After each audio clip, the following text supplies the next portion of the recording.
Behind every profitable business, the truth about monetization.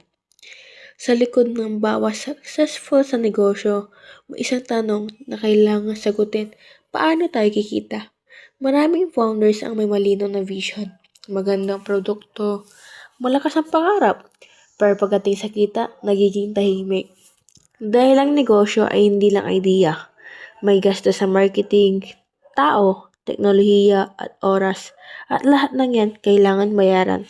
Isang mahalagang tanong, kapag gumastos ka ng piso, magkano ang babalik sa'yo? May mga negosyong mabilis lumaki, pero dahil walang solid na kita, mabilis din sila mabagsak.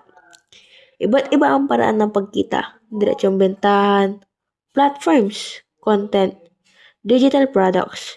Pero isang sekreto ng matagumpay na negosyo, ang pag-unawa sa customer, sa kanilang problema, at sa kanilang kakayahang magbayad.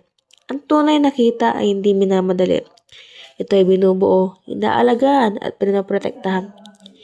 Para sa mga estudyante at future entrepreneurs, hindi sapat ang passion, kailangan ng plano. Dahil ang matibay na negosyo ay nagsisimula sa tamang monetization.